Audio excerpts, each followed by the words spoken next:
Ever found yourself staring at a blank page, struggling to find the motivation to study? We've all been there. The clock is ticking, the page is still blank, and you just can't seem to get started. It's a common struggle, and it's not just about being lazy or uninspired. There are multiple factors at play here. Distractions, they're everywhere. From the buzzing of your phone to the tempting allure of social media, they are the thieves of concentration. Stress, another culprit, can turn a simple study session into an uphill battle. Lack of interest, perhaps the most challenging obstacle, makes it hard to engage with the material. And let's not forget the overwhelming nature of study material itself. Pages upon pages of information, complex concepts, and looming deadlines can make the task seem insurmountable. But fear not, because finding motivation isn't as hard as it seems. One crucial step towards finding motivation is remembering why you're studying in the first place. What is it that fuels your drive? Is it a dream job, a desire to make a difference, or perhaps an aspiration to excel in your chosen field? Whatever it might be, having a clear goal or purpose is essential. Imagine the future you're working towards. See yourself succeeding, accomplishing your goals, and reaping the rewards of your hard work.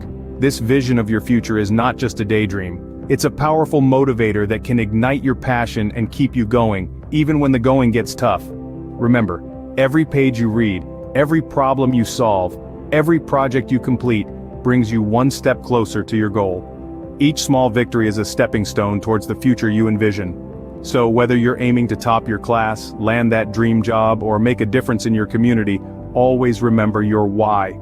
It is the cornerstone of your motivation, the push that keeps you moving forward. So keep your eyes on the prize and let that guide your motivation. Another key strategy to boost your motivation is breaking your tasks into manageable chunks.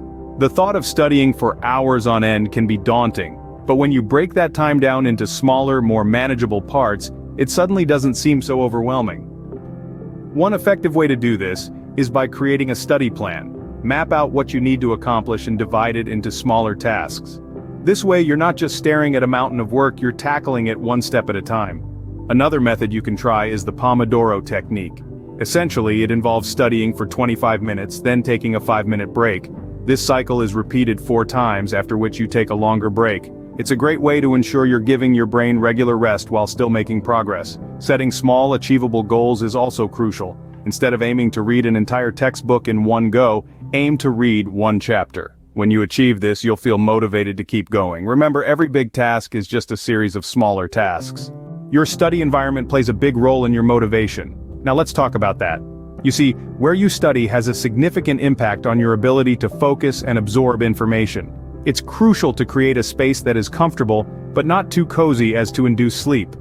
A well-lit room with a comfortably firm chair and a tidy desk can do wonders for your concentration. Distractions are the nemesis of focus, so keep those at bay. Turn off your phone's notifications, or better yet, put it on silent and keep it out of sight. If you're using a computer, try to limit your tabs to those that are study-related. Yes, that means closing that funny cat video.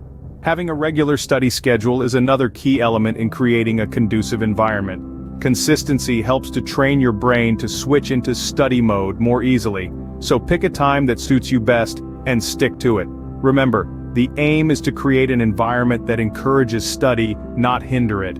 It's not about being overly strict, but about creating a space and schedule that supports your learning journey. A conducive environment can make all the difference in your study motivation. It's time to talk rewards. Now let's consider the power of rewards in boosting motivation. You see, when you reward yourself for achieving small goals, it creates a positive association with studying.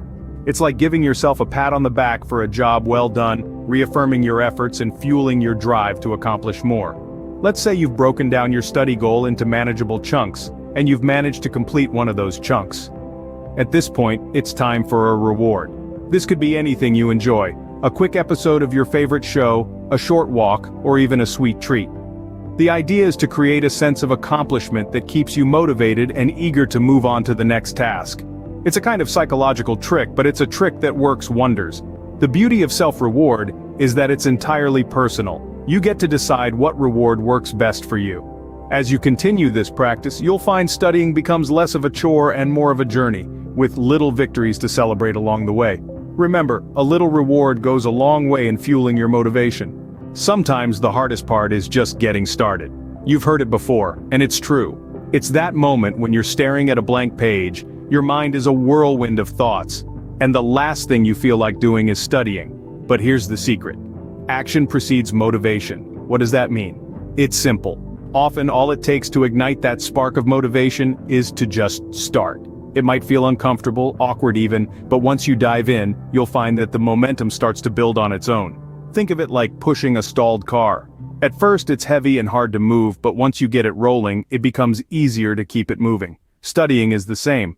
The initial resistance is always the toughest to overcome.